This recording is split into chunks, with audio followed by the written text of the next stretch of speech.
Gary, we're not seeing the presentation yet. There we go. Now we are.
All right, everyone, for just joining us, we're just about to get started. Just give us a few minutes as we reach critical mass.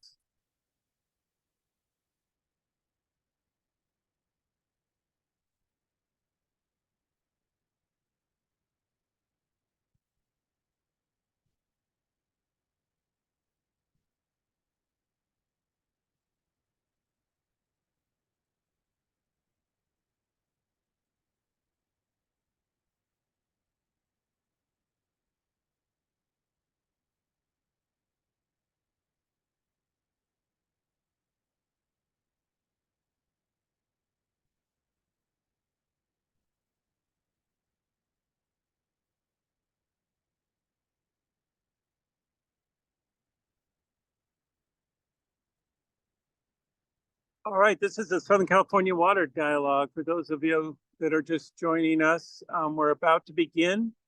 I wanted to thank you today. We have a great program, appropriate after heavy rains recently, looking back on last year. So this is the Southern California Water Dialogue. I am co-chair with Dee Zink. I'm the executive director of the Southern California Watershed Alliance, Connor Everts, and I'm also the facilitator for the Environmental Water Caucus. Dee Zink is assistant general manager, and there listed is our steering committee, who I want to thank at the very end, but she should be on the top. Maybe not with us today, but always organizing this for us and helping our speakers and everyone else is Kathy Caldwell, who is our dialogue coordinator, so I want to give her full credit. Okay, with that, the basic groundwater webinar ground rules include the fact that you can't see everyone else who's there. We have a list, so this is a webinar. If you have any technical difficulties, use the chat feature to let us know. If you're asking a question and the questions come up at the end of the full dialogue and both presenters, use the Q&A and you type it in and send as it says. If you have a poor connection, move closer to your wireless router. Turn off other things if you have to. You can also turn off your video. The attendees will be muted by default. You can't raise your hand. So if you do, nothing's really going to happen, because the process is to run through about 60 minutes of the total presentation time, followed by the Q&A. All right, we're getting a good crowd now. Again, the Zoom, we're all now way too familiar with Zoom meetings. Someday I hope we're meeting together in person. I'm outside because that was the clearest place where I am to get to be able to speak to you all. All right. Again, we're just going through the basics. What you can do is you can upvote the question. So if you want to see a question, you want to make sure that that's heard in the allotted time, you click thumbs up and it'll move up the queue or the list. All right, here's our basic agenda. Remember, hold on for the Q&A, but we have an excellent opportunity for you both to listen to and learn and then ask questions. I'm going to start with Christopher, and we will get self-introductions from both of them. I believe the bios should be online as well. And when we're done with this presentation, not immediately, but we will put the presentations and the recordings up as there are past ones from previous water dialogues, which we've been doing for many years. Thank you all for attending.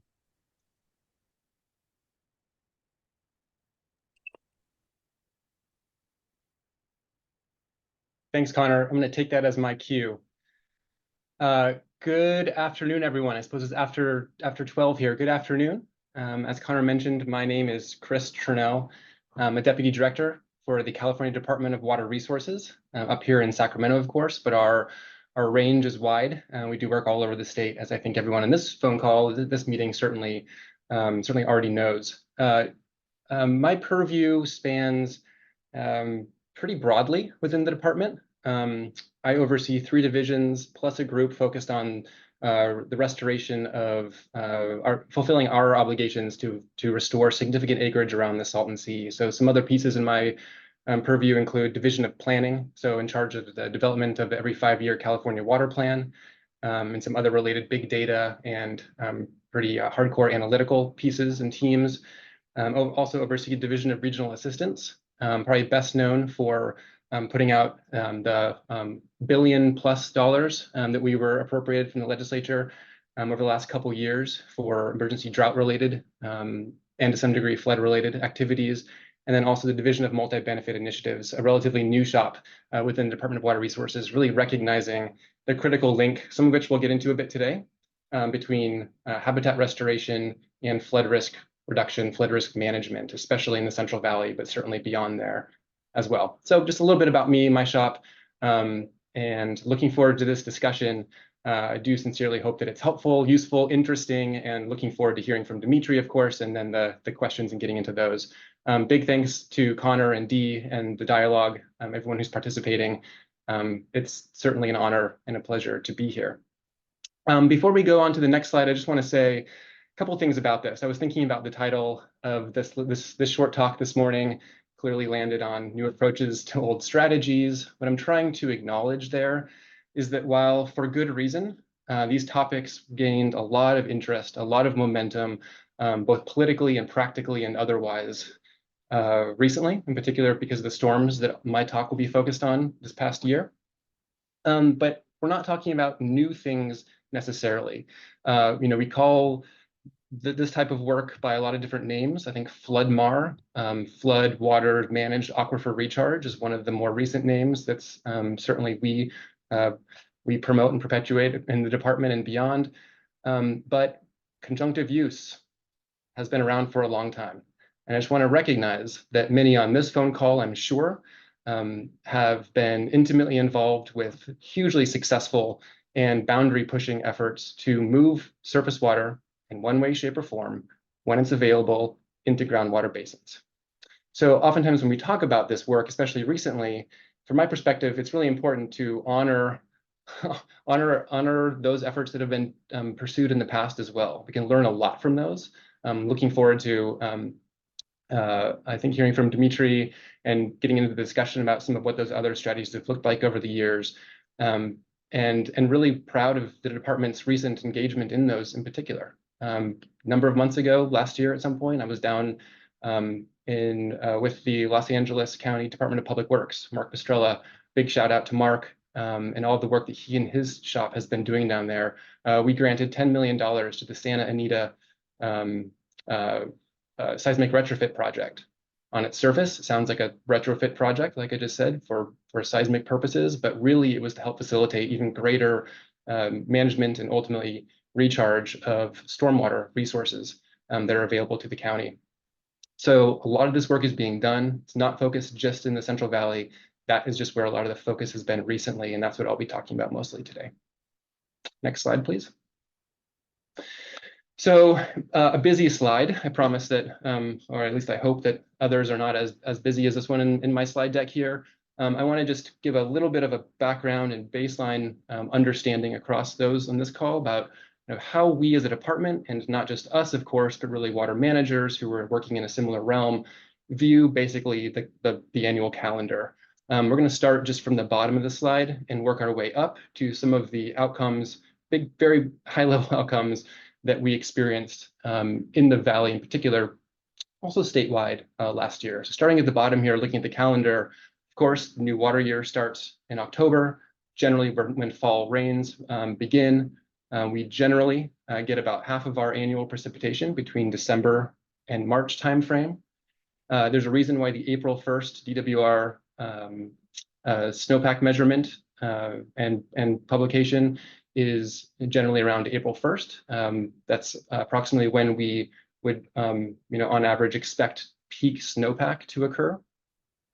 Peak melt is generally quickly soon thereafter, especially as we head into the warmer months, of course, where the demand spikes. That can look like a whole lot of different things, but generally warmer temperatures, higher demands. Sometimes tropical events like we experienced recently with Tropical Storm Hilary, and then managing into the future with those resources that we were able to capture and make good use of as a water management community. Up a step here, just these colored boxes. Don't pay too much attention to the green or blue. Really, what we're looking at here is that there was some significant but not altogether notable storms in that last cycle's November-December period, but it did provide a lot of assistance with soil moisture content that really helped set the stage for being able to capture waters that come subsequently. Big storms came in January, about 9 atmospheric rivers, ranging from the most extreme to more modest. That's some cold February storms, and then another series, I think it was around 6 atmospheric rivers hitting the state around the March timeline. You'll note here the orange star, so peak snowmelt a little bit later. And I'm not going to spend too much time on flood risk reduction and flood response. I'm going to touch on it a little bit in subsequent slides. But I just want to note here that that was really important, that we were blessed with a relatively cool spring last year. That extended the period of snowmelt and thus mitigated, although some certainly felt devastating consequences of flood runoff last year. It certainly helped mitigate that impact by extending the period of peak snowmelt out a ways. So what did this look like? Lots of different ways of describing this, lots of different metrics, but just a few here for some context.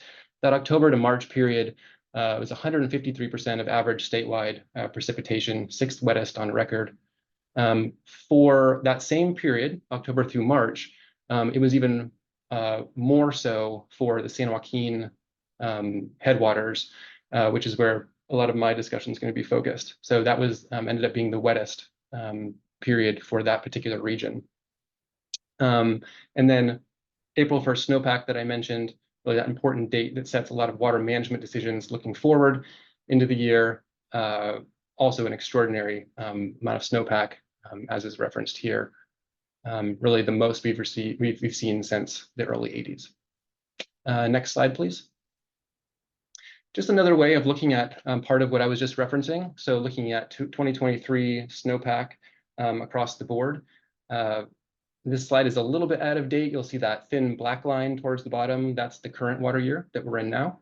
That line will certainly have ticked up a bit since this slide was produced, but that's not really the point. The point is to see the long-term average in that blue color, and then what we all experienced last year, especially in the Sierras and Cascade regions, with a really tremendous snowpack. Next slide, please. So one of the fun things that I get to do in my work and with working with all the really extraordinary colleagues of mine, in particular those in the public affairs group, really helping us think through externally, how do we talk about the complexity of all of these different converging pieces. Last year, certainly really highlighted by the tremendous historic snowpack precipitation and whatnot. But how do we do so visually and with words, linking those risks and those opportunities to other longstanding water management challenges? So it's a little bit busy for a presentation like this, but wanted to just show one example of that type of scientific communication, if you will. So what we're seeing here is a display of the tremendous Sierra snowpack, starting from this northern Sierra Trinity area to Central Sierra to Southern Sierra. I believe this graphic was developed around the April 2023 timeline, so it really captures that peak, those peaks that we saw. And those bubbles to the right of that, trying to capture a bit of the, so to speak, of the sense of how much water, how much runoff would we expect associated with that historic Sierra snowpack. And then moving to the left side of the Sierras, down as we move downstream here, a little bit of a highlight of the major rim dams, the major reservoirs across the valley. Not a lot of detail there, but really the point that we were trying to make was, by this point, not a lot of those had a whole lot of room to spare to capture those waters. Moving further down, we see the orange dots, the large orange circles rather, not comprehensive by any stretch of the imagination, but simply trying to say, where are some of the weak spots in the flood management system, in particular in the San Joaquin Valley, that we are aware of? Where should we pre-position our thinking, our thoughts, materials, communication, coordination, as we go into the runoff period, the melt period after all those storms? And then another piece here, and this is one that we are really excited and proud, and certainly it's our responsibility to be folding into these conversations more and more. And that is basically a recognition that we no longer really have, to the extent we ever did, the luxury, if you will, of being able to just address potential and real-time flood management separate from management of drought conditions. Lots of different ways of displaying and discussing metrics of drought, but one that's on here that we tried to capture was all of the individual shallow domestic wells across the state that had either recently reported to be dry, or from different assessments that we and local agencies have done were identified as being at risk of going dry here.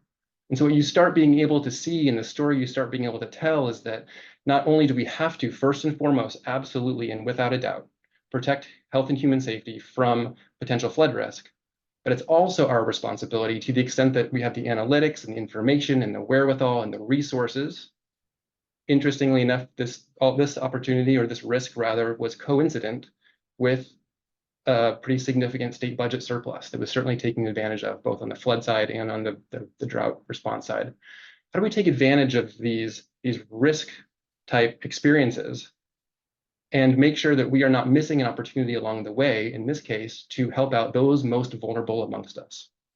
And by many measures, especially with water management, drought management, and increasingly now with flood, those most vulnerable amongst us are our small, rural, frontline communities in the Central Valley, and of course, beyond in other vulnerable watersheds. Next slide, please. So as I mentioned, I'm not going to spend much time at all talking about the flood risk response, the flood management response that the department was part of and in many instances led as a result of the runoff and flooding that occurred. But I did want to mention it as a little bit of a baseline. So that looked like several different things. It looked like active flood fight deployment, both of our staff, coordination with local agencies, the California Conservation Corps, and others to really make sure that the resources and man and woman power were available and on the ground addressing individual instances where there was those needs. There's also the development that department led of a Tulare Lake Atlas. So forgot the last time what the date was when the Tulare Lake appeared, but it hasn't been for a very long time. And it did in this season, as I think we're all aware. So one of the things the department did through a lot of analysis, a lot of mapping, was simply a document that showed at various different elevations of flooding, what is the geographic extent of that footprint to help local managers, those in the agricultural economy and others, really prepare as best they could for what the rest of the season was going to look like for them or could look like. Flood emergency action plan templates, just a cover of that shown here, really us stepping into the Tulare area in particular, where there hasn't always been as much of a state flood management presence as there has been in other parts of the valley, and providing direct assistance to local agencies to help them better plan for and assess what they were facing. Lots of coordination, as I mentioned, and then direct community outreach, really taking the governor's direction and admonition for us to really identify communities most at risk, no matter what the situation might be, flood, drought, or otherwise, wildfire, and go meet directly with those communities, build those relationships. So that's not, we're not relying exclusively on emergency situations to do that. Next slide, please. Okay, so the foundations for, as we pivot here away from the flood risk management to really the topic of recharge and taking advantage of that opportunity, what was really some of the foundational conditions that drove the state's involvement, directed policy, law, things along those lines? It's more than I have mentioned here, but these are certainly central. I think going back probably the furthest was really the 2012 and the 2017, but most recently the 2022 update of the Central Valley Flood Protection Plan. Increasingly, that document that the department is on the hook to develop and the Central Valley Flood Protection Board is charged with ultimately adopting, which they did a couple of Novembers ago, is incorporating these themes of multi-benefit flood management, really recognizing that we have to work with nature, not against it, as we develop a robust, broad portfolio of flood risk reduction strategies in the valley in particular, and increasingly taking advantage of historic floodplains, and by definition, helping to, or by extension rather, really taking advantage of those areas for groundwater recharge as a means to reduce flood risk, is a strategy that plan certainly helped chart our course on and really laid out that marker. I think more directly, these other topics here that I mentioned, governor's water supply strategy, this basic strategy that laid out from the governor's office and all of our departments that were involved in it, that we should be expecting by about 2040. Generally, we should be planning at least for a 10% drop in water and available water. And what are all the different portfolio type actions that we need to be employing and deploying and collaborating with local and federal partners on to help address that expected impact of a changing climate. That governor's water supply strategy laid out a number of different aspirations and targets and directions to us, his agencies. Things like recharge targets, regulatory assistance direction for temporary water rights to help facilitate groundwater recharge, and streamlined water rights permits themselves for groundwater storage. There were also several drought executive orders. I'm not going to get into the details of each of these, but they included pieces like CEQA suspension for groundwater recharge projects, and then some other related kind of regulatory focused directives, all benefiting more efficient and more expedited recharge of floodwaters. Several of those pieces and the conversation, or I should say the conversation of several of those pieces was then continued later in the year and captured in Senate Bill 122 that really codifies some of these different provisions and improved pathways towards moving floodwaters into the ground, where in the past that would have been more challenging. Lots more to discussion to go on that, both administratively, legislatively, but is a solid start. Next slide, please. So these next few slides, I'm just going to try to go relatively quickly through, not an exhaustive list. I really want to underscore that, not an exhaustive list, but several examples of angles from which we as a department came at this challenge of a whole lot of water sitting up there in the headwaters, lots of downstream flood risk, but also ongoing, especially groundwater-related drought conditions affecting, as I mentioned earlier, in particular, those most vulnerable amongst us. So what did that look like? Well, there was the deployment of temporary pumps. We were literally helping local agencies contract with those out there. I think Rain for Rent was one of the companies that we worked most closely with to position 30 large pumps adjacent to these flooding waterways, or at least waterways that were at risk of flooding, moving water off of the rivers and tributaries onto appropriate lands for recharge, private lands generally, agricultural and open space for recharge. A lot of discussion, a lot of coordination was part of that, hundreds of phone calls, basic things that we were able to step into and really help facilitate an acceleration of the type of relationship building communication that was really necessary to get this type of a pretty basic approach to reducing flood risk and taking advantage of the opportunity for recharge, but that hadn't necessarily been done, or the infrastructure, the human infrastructure wasn't in place quite yet.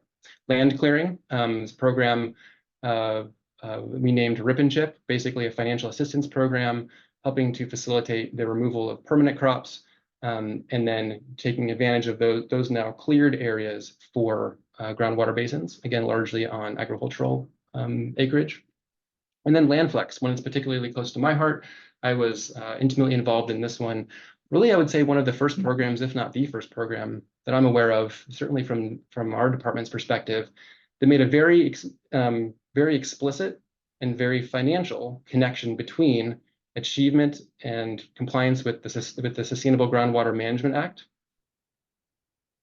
flood risk reduction and drought resilience, and also involving agricultural landowners, and then I think most importantly, to the benefit of those who are dependent on shallow domestic wells.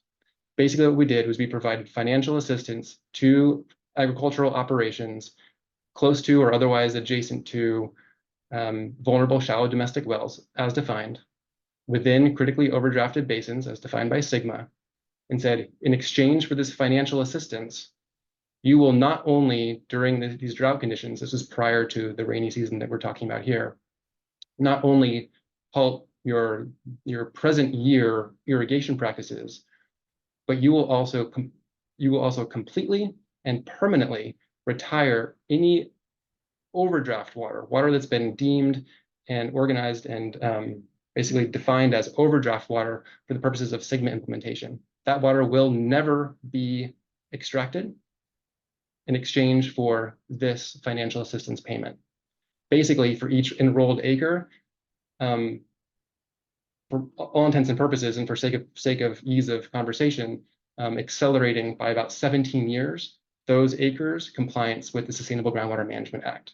So there's a lot more to that. You can see some of the stats here on water saved, but a really exciting, innovative program that took advantage, again, as I mentioned earlier, of the budget availability that we had during the drought years. Next slide, please. Oh, and actually on that last one, before we go on, maybe I'll just say briefly that program, you might be wondering why I'm bringing that up in this flood recharge conversation. That LandFlex program was able to pivot in the end and say, to the extent that lands are cleared or otherwise not planted as part of enrollment requirements for those financial assistance payments, that those lands could explicitly be authorized to receive floodwaters for recharge, where that was geographically and geologically available and possible. So an interesting example of an innovative drought-focused program that we, as a state agency, were able to pivot quickly without missing the original intent to really benefit these shallow domestic well users, to also incorporate groundwater recharge and thus, by extension, a bit of flood risk reduction as well. Another angle that we came at this was the larger scale financial assistance programs that we were able to manage. This is a combination of general funds as part of that budget surplus I mentioned, but also looking back at Proposition 1 and Proposition 68 funds that we had available to us. So this map here shows, I believe this is all of the grants made related specifically to the Sustainable Groundwater Management Act and its implementation through our Sustainable Management Act, our Sustainable Groundwater Management Office here at DWR and our financial assistance branch.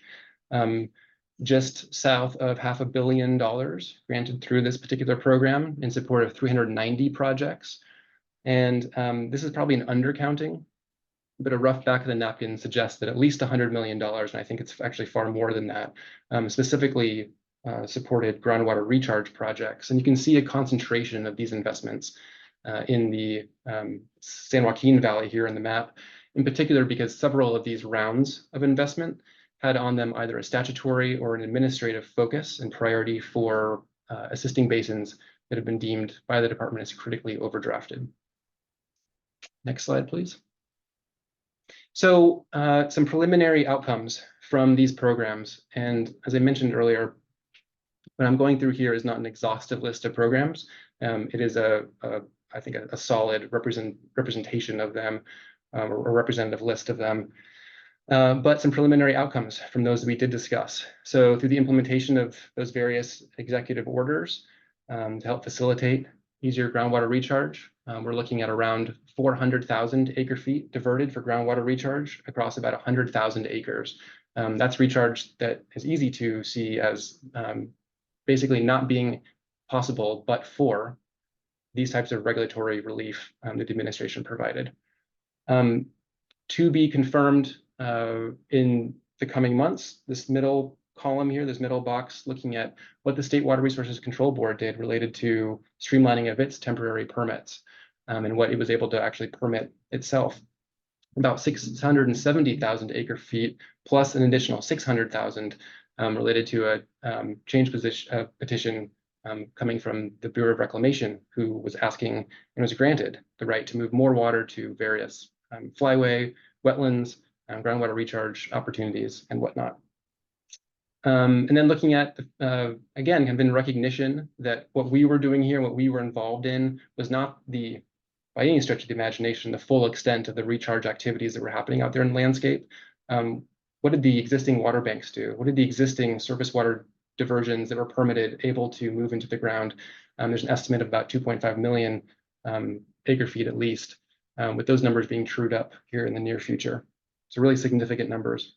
And this last piece here just is a reiteration of what I mentioned in the previous slide, that a lot of our financial resources from the state financial assistance programs directly supported groundwater recharge, and the capacity that those projects created, as is exemplified by this first picture here in the upper right, was somewhere around 260,000 acre feet per year in capacity.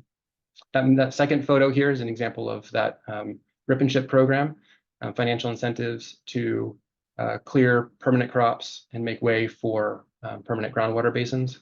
And this last slide here is an example of one of those rented pumping operations that were moving water from tributaries and streams and rivers onto lands that could receive it for the purpose of recharge. Next slide, please. This is another one that's near and dear to my heart, as are all of these. But to the extent that we can start building recharge into these other actions that maybe historically haven't necessarily been as tightly associated with recharge as they could be, that's really exciting. And so one example of that is just in recognition that we as a department have broad habitat restoration responsibilities, but it's not just us, other state agencies, local agencies, federal agencies, and trying to make more of a tight connection between something that I think we've all both intuitively and analytically known in the past, but maybe have been kept too separate. How do we really look at opportunities when we are restoring, moving, generally limited public dollars towards habitat restoration? For example, here in the stretch along the San Joaquin River main stem, how do we identify which areas are suitable for habitat, of course, and then an analysis that we would do naturally? Where are the historic floodplains that have been used for rearing, for example, of salmonids? What are areas that are adjacent to those that, through a bit of work to connect them, could be expanded, could expand that footprint of usable floodplain habitat for salmonids? And then adding a layer of information onto that. Well, of those areas that were just identified, what are the best ones for groundwater recharge?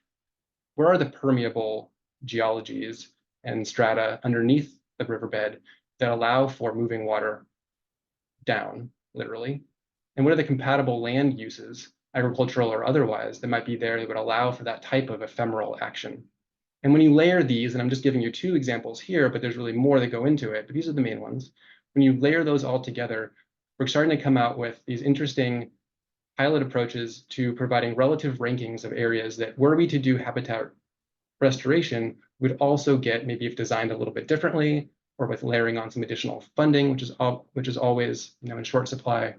Where can we expect to help achieve our groundwater recharge obligations and objectives, while also achieving ecosystem uplift restoration, in particular, that work focused on our most imperiled species. Next slide, please. So looking ahead, what's coming in the near future?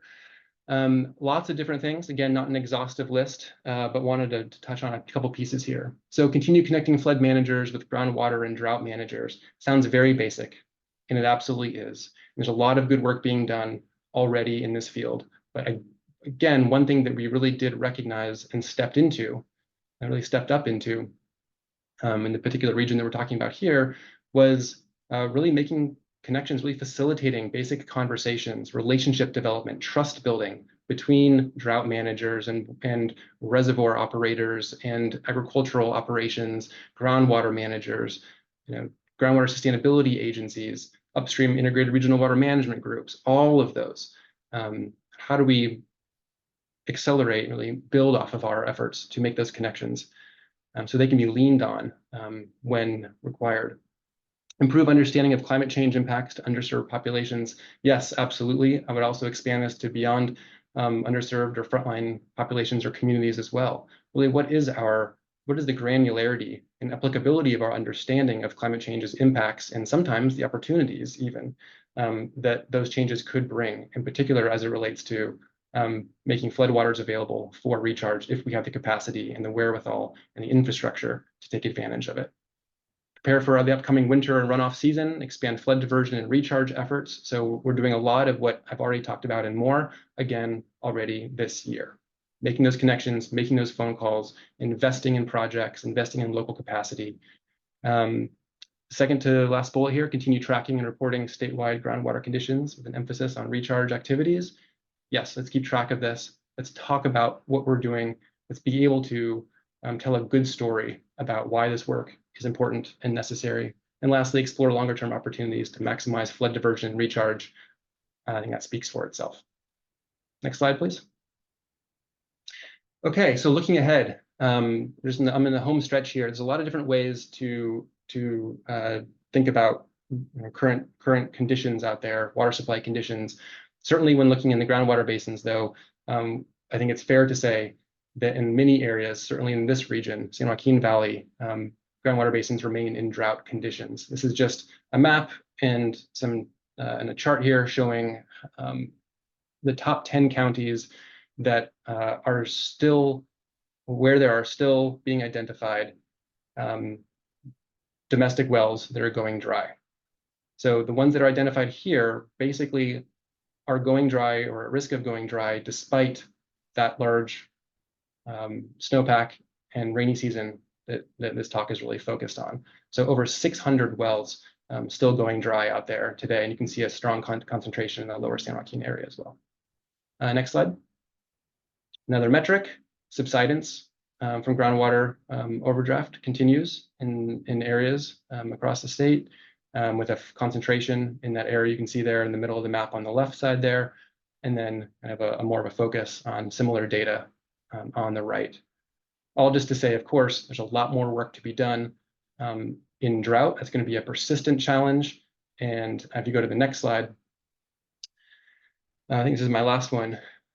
Again, marrying that challenge, that need, that real commitment that we have to make and that we are making to addressing those persistent drought challenges, no matter what the hydrology is bringing us year to year, we need to be looking ahead, especially at climate-driven flood risks in the San Joaquin Valley in particular. Starting on the right-hand side here, I won't try to describe all of this. You can get this presentation and dive into it more, but both of these graphics come from the Central Valley Flood Protection Plan that I mentioned earlier. Really what we're showing here on the right, especially that third row down, is that a climate-driven 200-year flood event can be basically overwhelming to the reservoir infrastructure that's in place on the major tributaries to the San Joaquin River. That water has to go somewhere, and it goes basically downstream, of course. And that's the slide on, that's the picture on the left here. This is looking at 3 different climate change scenarios: lower risk, medium risk, or higher risk, different climate change scenarios, and looking at the increased frequency of a 100-year flood event. All told, across those, a 100-year flood event is going to be about 200% larger in the near future or medium-term future as it is today.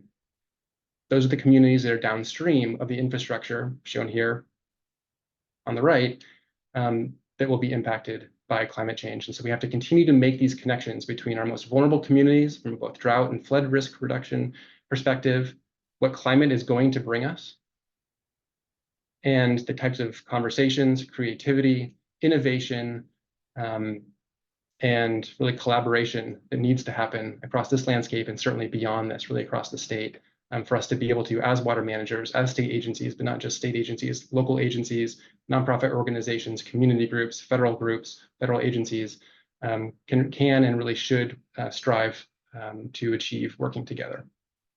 So I think that's my last slide. I'll go to the next one. Looking forward to the conversation. Really, if I was to leave you with one piece, it would say there's tremendous opportunity out there. We moved a lot of mountains this past year to put more water in the ground than otherwise would have. We've learned a lot, and there's a lot more to do. So thank you. Hope that was helpful and interesting, and looking forward to the conversation. And with that, I believe it's definitely my honor to introduce Dimitri Polizos from the Metropolitan Water District of Southern California. I think not a stranger to anyone on this phone call. And with that, I'll turn it over to you, Dimitri. Thank you. Great. Thank you, Chris. And good afternoon, everyone. So as Chris mentioned, my name is Dimitri Polizos. I am one of the managers at Metropolitan in the Water Resource Management Group. My primary focus is long-term planning, looking at what the challenges we may face going into the future with respect to our water supply reliability, identifying kind of where those gaps are between our supplies and our projected demands, and also looking at ways and projects and programs that we can implement to help manage through both wet and dry years. And so the focus of today's presentation here is to really look at what happened last year in 2023, how we managed through it, and a quick brief outlook at 2024.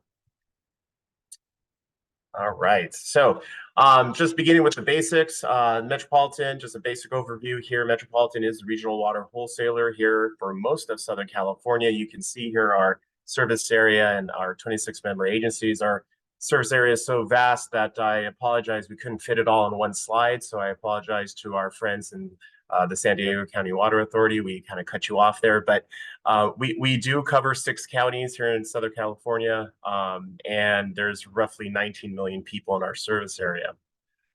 So where does the water come from? Again, just a brief overview here. Basically, the water that satisfies the demand here in Southern California, roughly half of that comes from the local supplies, and what we refer to as Metropolitan refers to local supplies. That includes the water that's developed by our member agencies. So this includes the Los Angeles Aqueduct supplies, all the groundwater recycling and desal programs that are in place here in Southern California. The other half is satisfied by our imported supplies. And what you see on this graphic are the watersheds associated with those imported supplies. So both from Northern California, we have a contract with the state of California. That contract, if the allocation reaches 100%, as it did in 2023, that's roughly just under 2 million acre feet for Metropolitan available supplies for MET. On the upper Colorado River Basin, about 20% of the water used here in Southern California typically comes from that supply source. And of course, we have our Colorado River Aqueduct that moves those supplies to Southern California. These percentages are rough estimates and averaged over several years. It depends, of course, on the conditions in the year, how much we lean on either of these main sources. All right, so quickly about water year 2023, we hear a lot about the term, or we're hearing a lot about this weather whiplash. Well, that's a good way of describing really what we saw in 2023. How we started the year and how we ended the year could not have been more opposite. Across the top there on the screen, just a look at some key reservoirs here in the state of California and also on the Colorado River system. We were entering what may have been a fourth year of drought, as far as we knew, in early 2023. This is kind of the picture we saw with respect to the reservoirs really getting at very low levels. We made an about face really as we progressed through the year.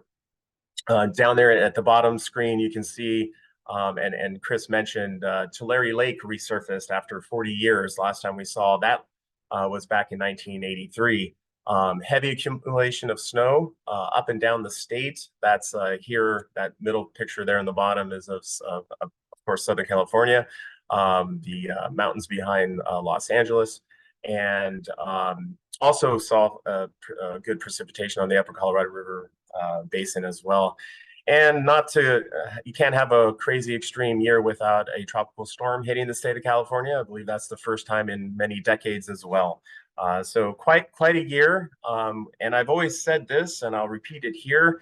Wet years are actually harder to manage through than dry ones. And that seems a little off for many folks, but really, when you have a wet year, you have many more decisions to make, a lot more thinking through where to place all the supplies you have and really finding ways to manage all those supplies. And as you're going to see in this presentation, that was a challenge for us this year, as it is in many wet years. But hopefully you will also see we are getting much better as we learn through the experiences from the past. So really quickly, with respect to our imported supplies in 2023, we saw about twice the amount of snowpack that we typically see.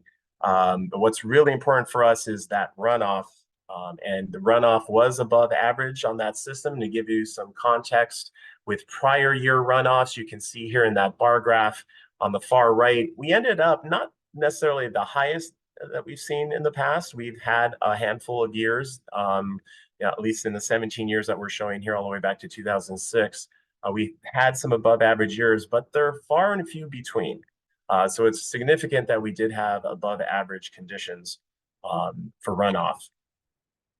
And so we had above normal precipitation, as I mentioned, and the graphic on the right here, you're going to see where those, and I think we've heard a lot about these atmospheric river events that are hitting, that hit the state, 31 of them approximately last year.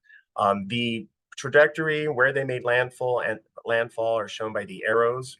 The color of the arrows give you a sense of the magnitude and the strength of those atmospheric rivers. So like I said, there's about 31 of them that we experienced last year.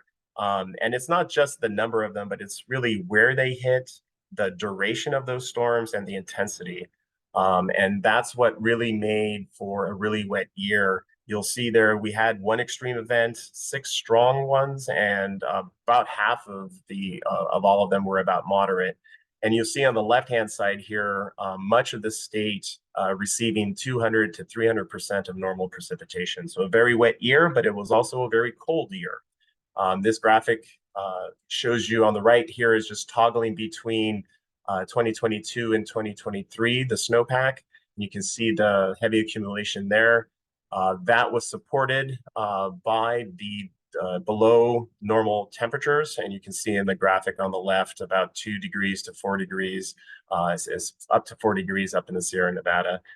That, as Chris mentioned, helped maintain or preserve that snowpack and really allow that snowpack to melt slower. And that is what really the State Water Project system was designed for, not really rapid snow melt events that overwhelms the system. So this year did give us a reprieve, but even with that slower melt, we did see, well, the Oroville spillway was in full effect. I believe it started spilling in March, and that is typically what we do see in these wet years. You might recall this spillway did have a catastrophic failure back in 2017, but it has since been fixed, repaired, or completely redone. And you can see here, I believe we're running at about 40,000 CFS is what you're seeing here.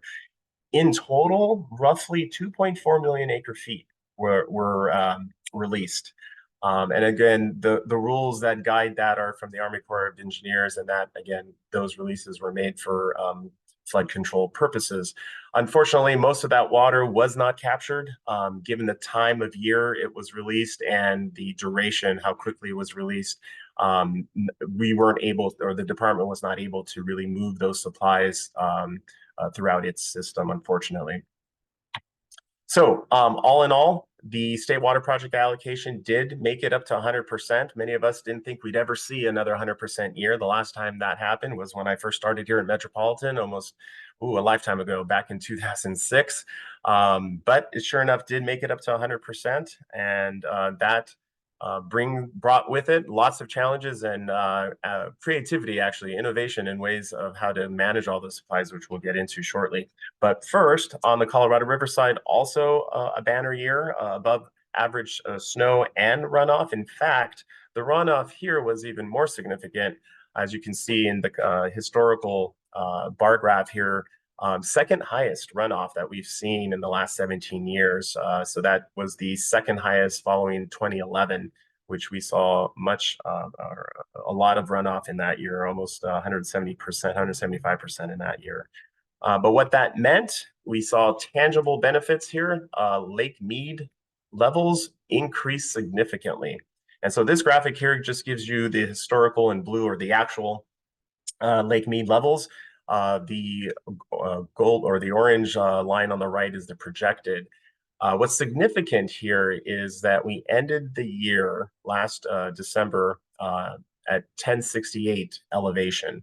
And it's important where we end the year, or where we're projected to end the year in this reservoir, because that really sets the tone and dictates the operational mode for the following year. So what you see here is that we fell within this level 1 shortage condition. That's not necessarily a good thing. It's still a shortage condition, but fortunately for Metropolitan, there are no direct impacts to our water supply when we're in a level 1 shortage. They were estimating at the beginning of the year 2023 that we would actually end or projected to end the year in Lake Mead down at 1026. So that was a 41-foot increase from where they expected. And had that been the case, we would have been in a very different position, or water supply situation going into 2024. This is where we would have started to see more impacts to our water supplies, but that's not the case. We expect to have no shortage conditions that would impact our water supply in this year, 2024. All right, so overall, our supply-demand balances. This is what you're looking at here. Our supply reached 3.22 million acre feet. That's both our Colorado River, both of our imported supplies, and our demands, record low demands really are, in fact, our consumptive demand, which is a subset of this demand I'm showing you here, this 1.54 million acre feet, the consumptive demand was just over 1 million acre feet. And that's the lowest it's been, I believe, since the early 1970s. So a testament of the water use efficiency here in Southern California. So what that left us with was an amazing amount of water to manage, 1.68 million acre feet. That's a lot of water. And so what I'm going to show you now is where and what we did with all that water, or at least what we tried to do with all that water. We ended up managing or storing 1.14 million acre feet. And we stored that in our vast storage portfolio. So one of the things that makes Metropolitan unique, I believe, with many of the other water agencies across the state, or the state and also the nation, is the investments we made in storage, both in groundwater and surface, both in our region and outside of our region. So one of the places we stored water is San Luis Reservoir. We call that our carryover supply. The little graphic that just popped up on the left, you can kind of visually see where we started the year with storage. Graphically, this is not drawn to scale, but gives you a sense of how much we've increased in our storage programs. So that orange line there is where we started the year. The blue bucket filled to 297,000 acre feet. So we put a vast amount of water in our carryover supplies, or we have the ability to store water in that reservoir, which is operated and maintained and operated by the state and also the federal government. We also have the ability to take water or store water in both Castaic and Lake Paris. We refer to this as our State Water Project flexible storage. Again, these facilities are owned by the state of California. However, we do have the right to withdraw water from both of those reservoirs. There's one obligation, though, is to return that water within 5 years. And what we did is we pulled on all of those supplies that we have in both of those reservoirs, our portion of that, of the water in those reservoirs. We drew on that during the drought years, but we were able to return all of that water by the end of calendar year 2023. So in region, this includes our Diamond Valley Lake, also includes our conjunctive use programs. This is the partnerships we have with our member agencies to store water in the local groundwater basins. You can see there's also another significant increase. We ended the year with just over 1 million acre feet between Diamond Valley Lake and the other storage programs within the region. With respect to our State Water Project groundwater banking programs, here you're going to see a little less of an increase. And unfortunately, when you have too much of a good thing, it actually gets in the way or impedes your ability to put water into these programs. And we mentioned the flooding that occurred in the Central Valley. Well, that impeded our ability to put additional water out there. That would have exacerbated the flooding issues. So our partners that we have in those storage programs were not able to take delivery of too much water during the year. So not as big of an increase as we would have liked in these programs, unfortunately. The same goes with our groundwater banking program that we have along the Colorado River. This is with our partners, the Desert Water Agency and the Coachella Valley Water District. Here, the tropical storm that came through did cause some significant damage that prevented us from putting water into that program. And in fact, in that crazy wet year that we experienced, this is the only storage program that we saw decline, unfortunately, because of that, our inability to put water in this year. And we actually repositioned that water in areas that we would be able to gain access easier. So we backed up water in ICS, which is our Lake Mead ability to store water in Lake Mead, and also brought some of that water into the region and stored it here locally.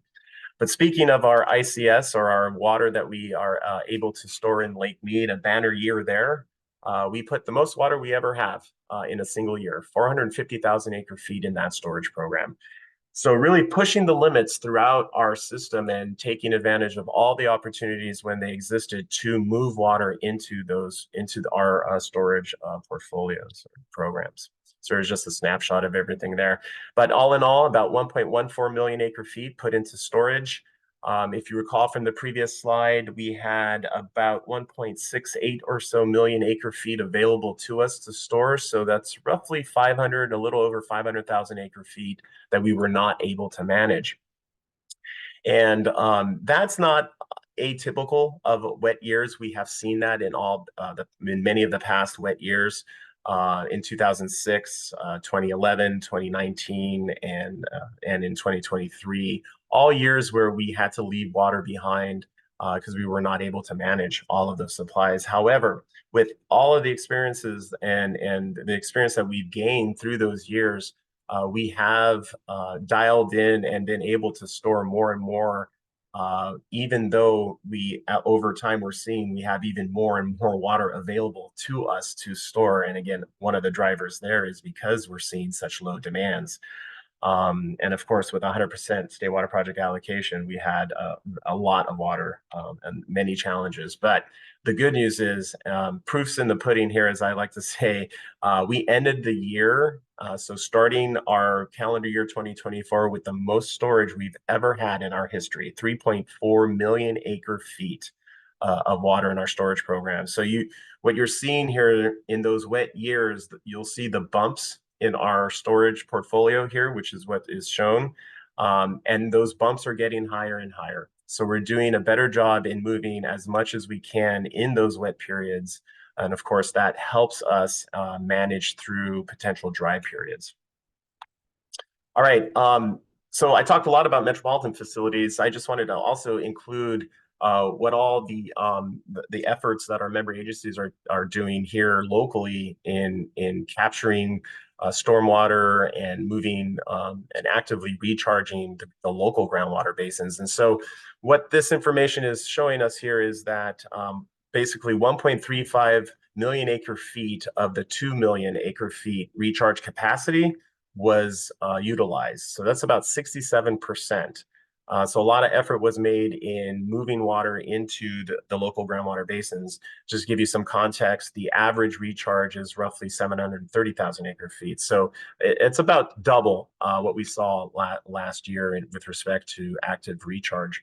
And then the donut graphic on the right there kind of gives you a sense of where all that water came from. So a majority of that water was stormwater capture, about 83%. And our folks here internally tell me that that's about 300% times more than the average stormwater capture. So a lot of work being done at the local level as well. And as Chris mentioned, the work, there's still a lot more that we can do. And we're all actively looking at ways to kind of dial this in and find other opportunities and more efficient ways of getting that water when it's available and moving it into storage, both surface and groundwater. All right, so quickly on hydrologic conditions, as we know, the initial State Water Project allocation was set at 10%. That was announced back in December.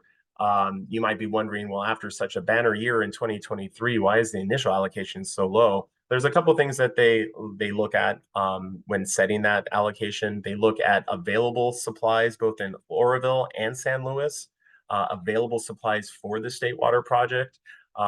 Unfortunately, the State Water Project is not the only beneficial user of those reservoirs. There are many other uses, and the department is responsible for making sure that all of those, there is enough water for all the various users.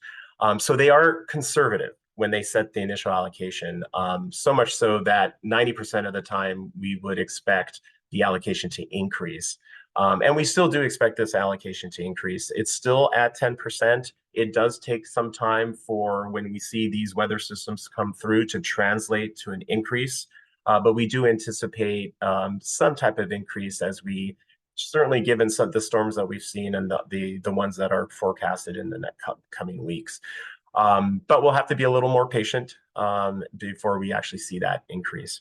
The studies that the department releases that are associated with these allocation increases or allocation announcements, the latest study does indicate that if conditions do stay dry, that the allocation would stay at 10%. But if conditions do improve, hydrologic conditions improve, that allocation could go as high as 50%.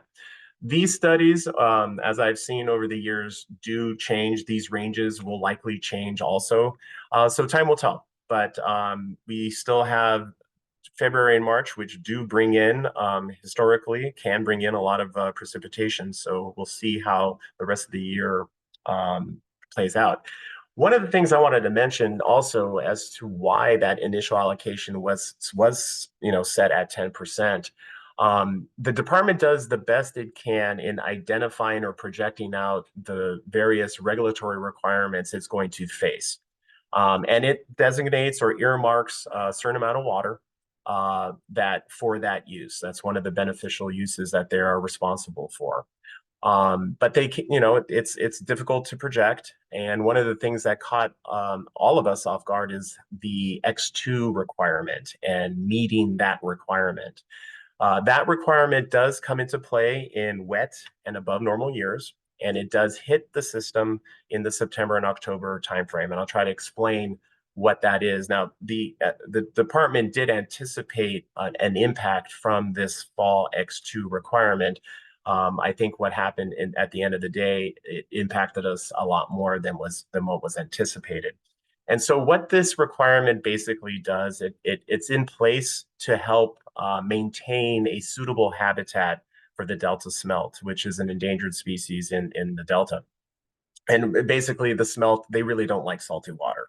So what this requirement does is help maintain fresh water in the the Delta and into towards the bay where that salt water comes from. And so it's a measurement from the Golden Gate, and you'll hear it as it could range from 56 kilometers to 81 kilometers. And again, that's measured from the Golden Gate. There is a spring X2, and that spring X2 can range anywhere within this kind of region, 56 to 81 kilometers from the Golden Gate. The fall X2 is set at 80 kilometers. And so how do you achieve this, this requirement? So basically, there's two ways. You could either release water from upstream reservoirs. So you could release water from Oroville, for example. That helps push that fresh water or that salty water out to the bay. The other way is to reduce pumping, export pumping. And so typically in drier conditions, when you have high export pumping, you do see salt water kind of being drawn into the Delta. So one way to achieve this requirement is to either release from upstream reservoirs or reduce export pumping, or a combination of both. And both were done in 2023. And as you can imagine, both of these operations does not bode well for water supply. And in fact, there's roughly 600,000 acre feet of supply that were either released from the reservoir, about half of that, 300,000, released from the reservoir and not captured, not exported. And in fact, reduced exports was estimated at 300,000 acre feet as a cost to the State Water Project. Again, I mentioned earlier, the department does its best to identify these requirements prior to, and the impacts of these requirements to water supply prior to them occurring, and they fold that into their allocation. But I think on this one, about half of this was unanticipated, about 300,000 acre feet or so. So that's a pretty big chunk of water that they thought they were going to have. They thought they were going to have in Lake and San Luis Reservoir, which would have had higher levels, of course, and which then would have translated to a higher initial State Water Project allocation. But we are where we are, and where we are with respect to our hydrologic conditions, still below normal. Even with all the rains that we saw, I think I heard a report, much of what came in kind of stayed more towards the coast. There was some precipitation up in the mountains as well, but predominantly these events really focused on the coastal plains. So what this graphic is showing is the 8th station. This is a good measure of our water supply conditions in Northern California. We're about 80%. That's currently 19.9 inches measured with 8 stations that are located up in Northern Cal. This graphic kind of gives you a sense of the spectrum of the wettest and the driest. That's that shaded region that we've seen. The average there is about 53, and you can see how that kind of accumulates over time. So we are below that light blue line. And for context, we put in last year, and you can see we are well behind where we were last year at this time. All right. So given how we've seen these extreme conditions and how quickly things can change, Metropolitan has always gone into years not assuming we're going to be wet or dry, but have a plan for each. And that was the case, of course, for going into this year, 2024. So one of the things that we certainly learned firsthand is how vulnerable we can be with low state water project allocations and the impacts it may have to certain parts of our service area.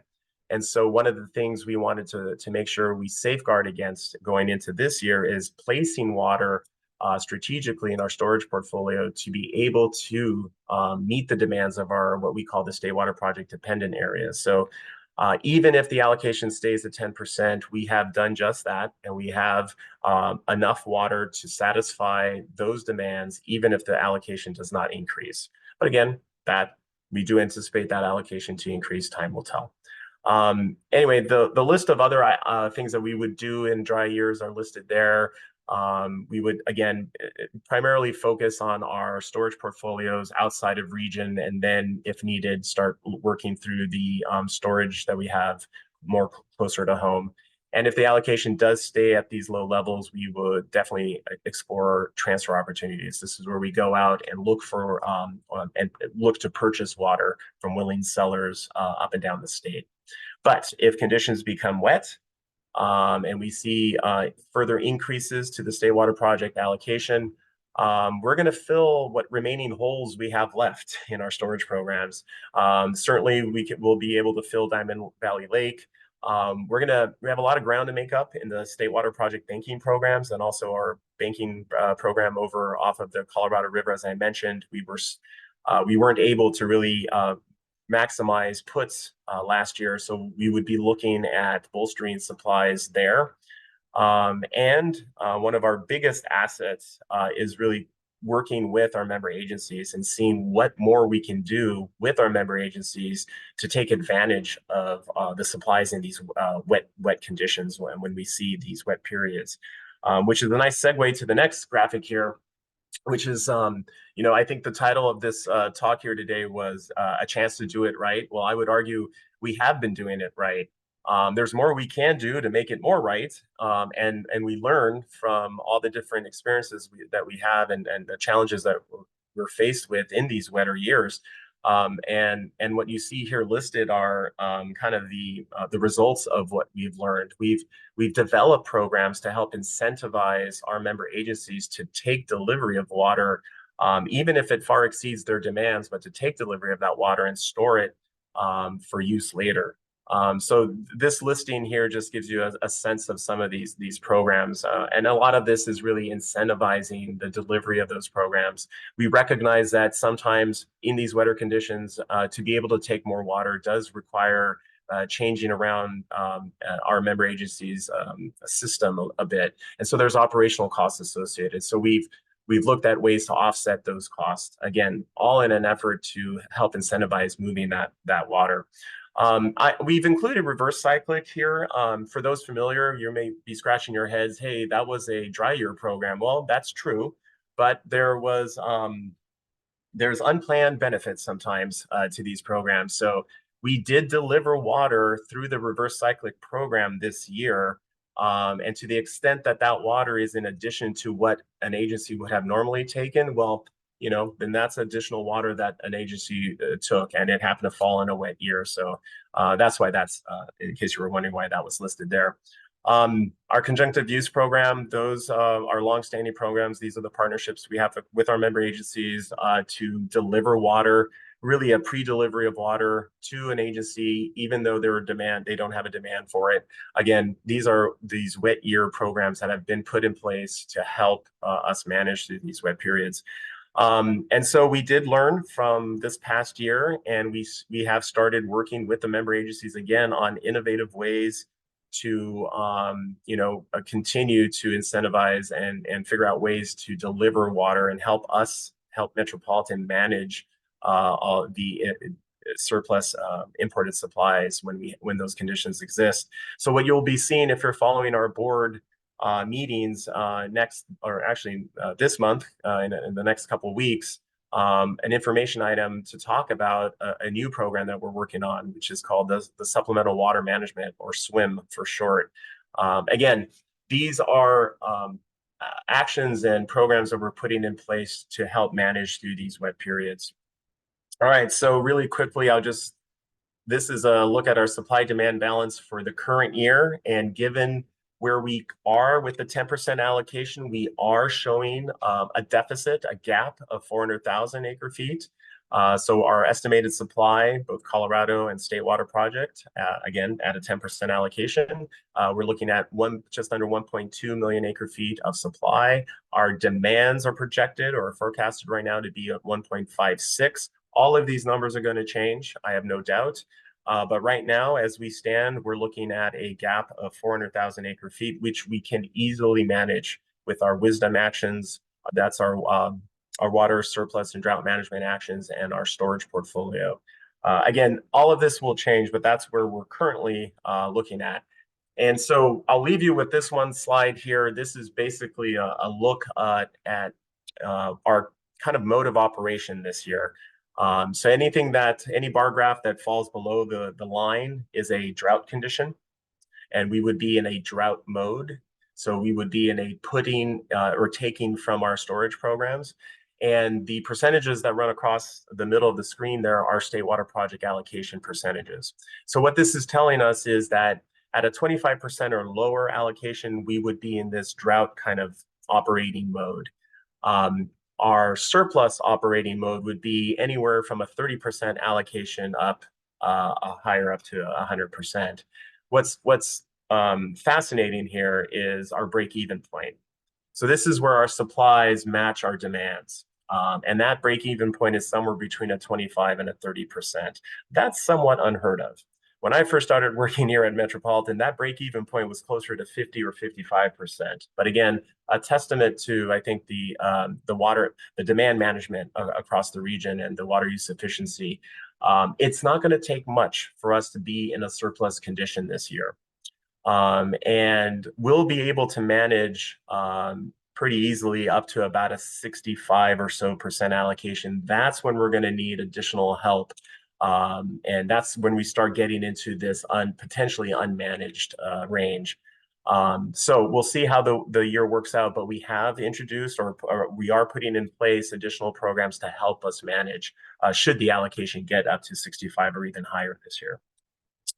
Yeah, so that wraps up my end of the presentation, and throw it back to either UD or Connor. Thank you, Dimitri. And Chris, if you could flip your camera back on. This is the part of our program where we're going to take questions. And just a quick reminder for everybody, we use the Q&A feature on our webinar. So please type your questions in there, and you can upvote a question if you want to make sure that we answer it today. So we're going to go ahead and start out. I think that's the last slide. We've got a question. I'm so pleased that Ellen Hannock from PPIC has joined us today to listen to the program. And she has a question for you, Chris. She's saying she appreciated your emphasis on connecting water management strategies for flood and drought.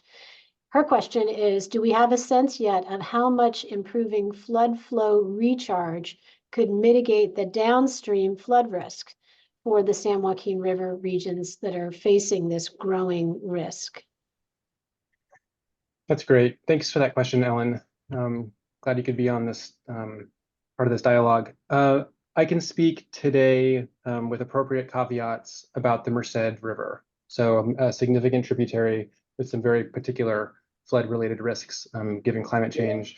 To your question, here's what some of our preliminary results look like. I just want to underscore preliminary. There's more analysis being done on this, and also for the other San Joaquin tributaries, and then all of them as a whole. But here's what that looks like.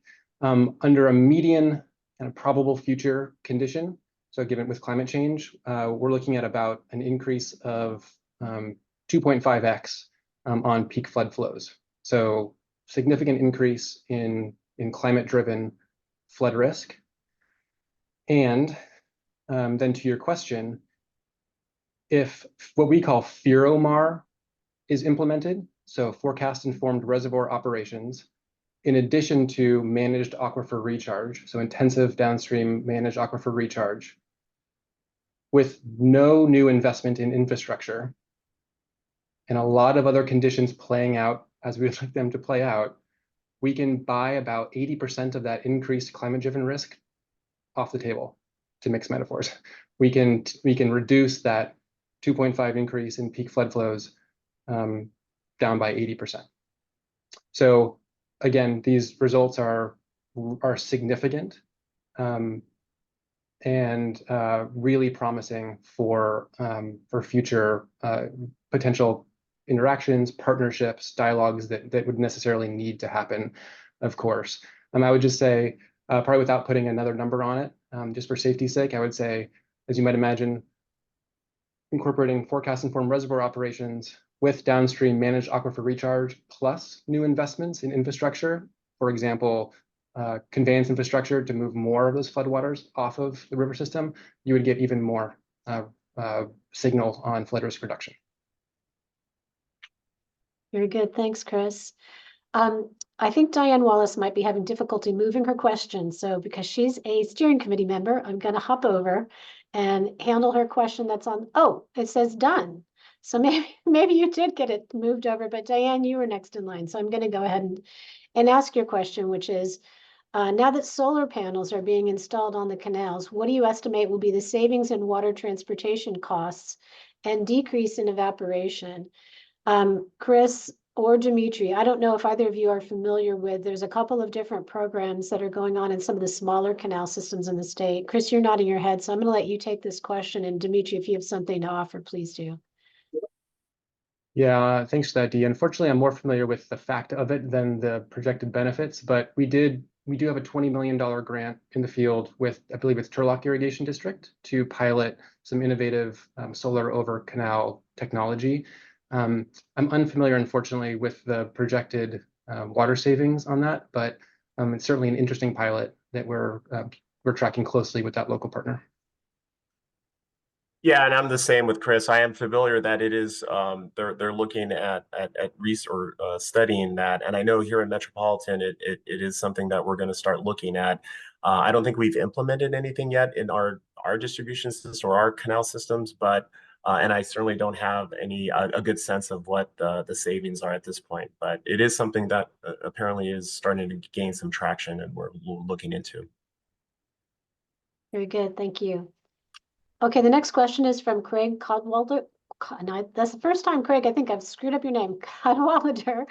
And it is that considering the impacts of climate change and expected more severe storm impacts, such as during El Nino events, could projects and projections of storm and flood events be adjusted from more traditional standards, such as a 100-year storm, to standards that reflect the changing realities of climate change?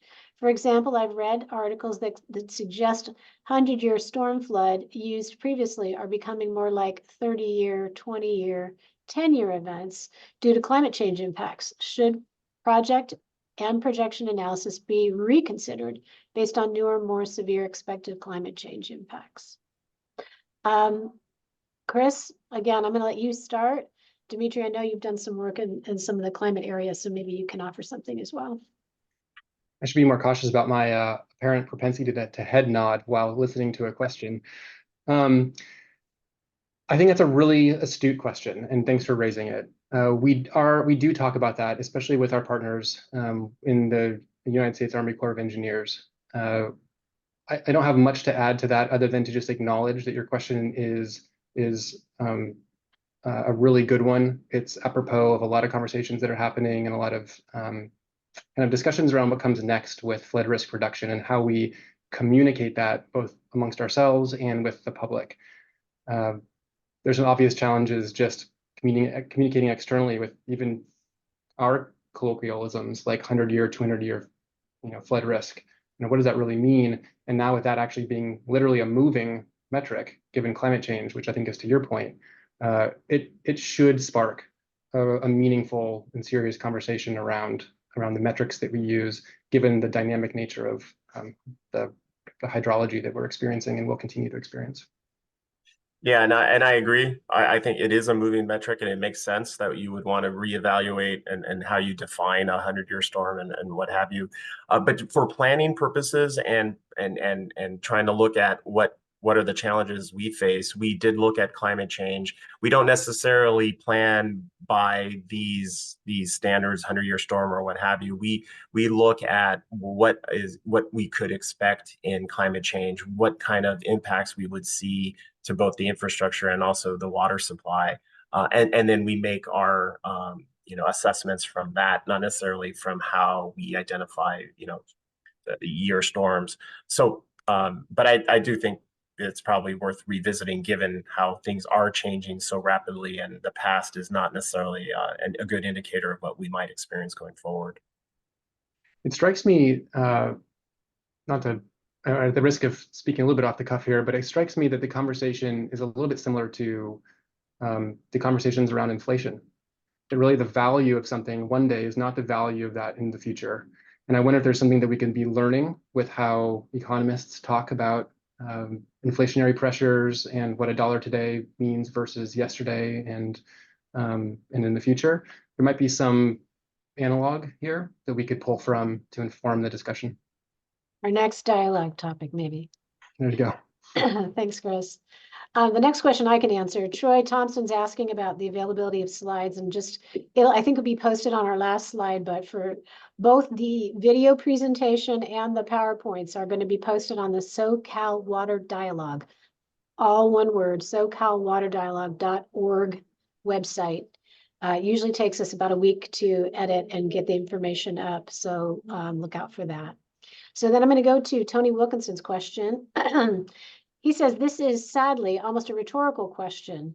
With all of the state legislative and departmental efforts to meet climate change dangers, including power and water and coastal and other infrastructure, aren't the Delta smelt protections anachronistic, especially in view of the urgency of climate adaptation and the dimming reality of the ability to actually preserve this little fish in the Delta? Suspect this fish is actually a tool in the kit of people who believe that people should never have a priority over the needs of nature. So, Chris, I'm going to hand this to you because I know you work on Eco Restore for California and a lot of those projects, which are also a priority of the state. Yeah, appreciate that, Dee. There's a lot in that question. I think what I would say is that there is both direct benefit to a species for whom we have stewardship responsibilities legally and otherwise, and also given that they are such a bellwether for larger ecosystem response and health.